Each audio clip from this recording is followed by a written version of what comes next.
Imagine this. The summer of 1952 is here. 1,500 unsold cars are decaying in the rain outside a plant in Gothenburg, Sweden. No one desires them. They are not being purchased by anyone. Every morning, the man in charge of the business glances out his window at that expanding mound, and it is consuming him. Assar Gabrielsson is that man. Volvo co-founder, among the most significant individuals in the history of Swedish industry. And one morning in 1952, he stops gazing and begins making plans. His next decision, made under duress, with little funding and little time, will subtly influence every Volvo wagon produced for the next 70 years. This isn't a tale about a well-known vehicle. It tells the tale of an issue that turned into a legend. There will be more shocks in this one, so stay with me. In a frenzy, the car that no one had anticipated was born. The PV445, a naked rolling frame intended for sale to independent coach builders, was the name of the 1,500 chassis that was languishing outside the Volvo facility. These tiny businesses would purchase the chassis and attach their own bodies to it. Vehicles for pickup. Vans. The occasional ambulance. However, coach builder orders had stopped by 1952, and the yard was rapidly expanding. Gabrielsson made a choice that altered everything. According to Volvo's own corporate history, his precise words were, "Build our own Volvo van." Not a suggestion from the committee. Not a vote on the board. An order from one man. He gave his crew less than a year to complete the 1 million Swedish krona budget. Eric Skog, a young engineer, accepted the position. He had a tiny team. The deadline was harsh. However, Skog did something subtly brilliant. Rather than creating a completely new vehicle, he maintained every aspect of the PV444 sedan, starting from the windshield. The same engine. The front suspension is the same. Same gearbox. The only difference would be in the back half. Because it could support large loads without complaining, he added a separate ladder frame with leaf springs, the traditional method of making cars. Farmers required a vehicle that could transport the family to the lake on Sundays and transport 500 kilograms of cargo on Mondays. Both were accomplished by this design. The ladder structure was later criticized for being a step backward. Skog was aware that it was a positive development for those who truly required the vehicle.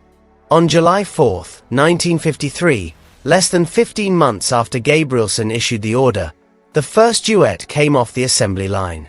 The fact that Gabrielsson was the initial client is what always stops people cold. On launch day, the man who had bought the automobile set the unachievable deadline and tested the boundaries of a small crew, gave up his own money and drove it home. Consider what that says. He didn't wait for the public's response because he was so sure of it. He recently purchased it.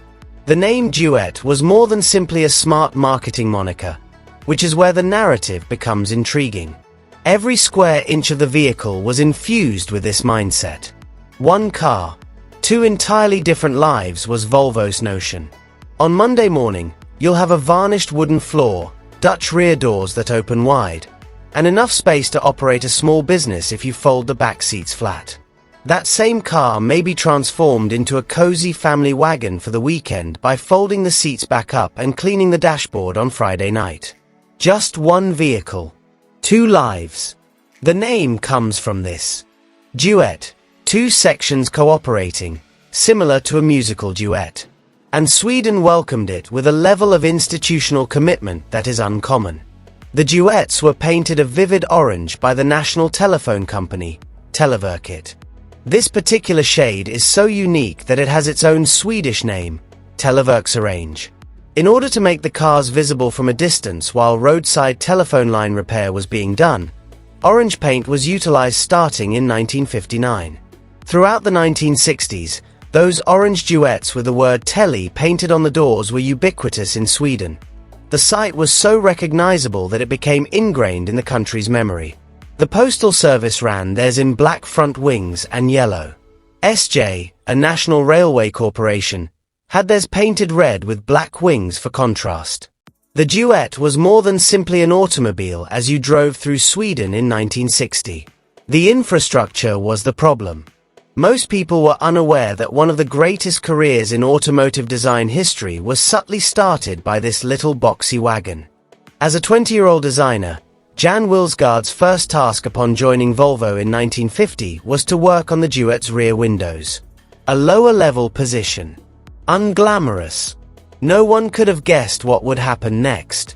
From 1950 until 1990, the same young man served as chief designer at Volvo for 40 years. He created the vehicles that helped shape Volvo into what it is now, including the Amazon, the 140 series, and the 240 series. And it all began with a window on a small, boxy van. Later on, Wilsgaard received a nomination for Car Designer of the Century. His first work as a professional. A window by Duett. You really can't make this up. However, something unexpected was taking place in the garages of Swedish youths while Sweden was incorporating the Duett into its national identity. Inspired by American car culture, a hot rod culture had subtly spread throughout the nation by the mid-1960s. Subsequently, the Swedish government implemented new rules that made it very challenging to alter cars for street use. The majority of builders believed it was finished.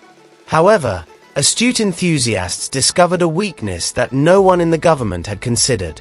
The authorities were compelled to consider the Volvo Duett as a valid, approved vehicle if you replace the body with a homemade fiberglass shell designed to resemble a 1920s Ford coupe while maintaining the car's ladder frame, including its registration, identity, and chassis number. The vehicle that detractors deemed antiquated and out of date had evolved into Sweden's most legally beneficial platform for innovative builders. This identical use of Duett frames is documented in the Custom Rama collection of Swedish hot rod history. The Duett's hidden superpower turned out to be the very feature that made it seem outdated. Volvo boldly tried to bring the Duett to the US in 1956. It made its premiere at the New York Auto Show under the somewhat abbreviated name Duett. According to Autocar, the basic price was $2,345, or about $21,500 now. It was useful. It was constructed well. It was truthful. However, in 1956, America was enamored with V8 engines, chrome, and tail fins. That mob was never going to be won over by a boxy little Swedish vehicle with a four-cylinder engine. Sales were not very high. Therefore, if you ever come upon a surviving American market, you are witnessing something truly uncommon today, Duett. The vehicle deserved a significant update by 1960. A single curved pane took the place of the split windshield. The previous 3-speed gearbox was replaced with a 4-speed one. The model was renamed P210 instead of PV445. The B18 engine, a 1,778 cubic centimeters four-cylinder that produced between 75 and 85 horsepower depending on the specification, was introduced 2 years later. In the same way that sailors trust a compass, owners trusted that engine. It wasn't the fastest vehicle on the road. It was the type that continued to function long after everything else had failed. Decades after they were manufactured, several Duetts equipped with the B18 continued to be used on a daily basis well into the 1980s. The end then arrived. Sweden passed new crash test laws in 1969. The requirements were essential since overall traffic safety in Sweden was really getting better. However, the Duetto's design dates back to the 1940s. Honestly, Volvo's experts determined that it was not cost-feasible to modify the outdated ladder structure to satisfy the new specifications. In February 1969, the decision was reached to stop production. Chassis number 97,299 is found on the very last Duett constructed. It had a fawn vinyl interior and a dark blue finish. It left the line and proceeded straight to the Volvo Museum in Gothenburg, where it is still kept today. Due to Sweden's own safety regulations, almost all other cars created in that last year were exported. A car that was made specifically for Sweden and was shipped overseas in its last days.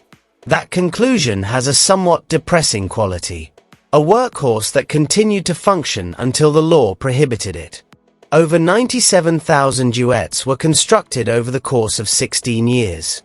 The official press release from Volvo described it as a real workhorse. It could stand up to almost anything and seemed to last forever. It began the career of the guy who would go on to define Volvo's design for 40 years. It provided a legal lifeline for Swedish hot rodders. The highways in Sweden were painted orange.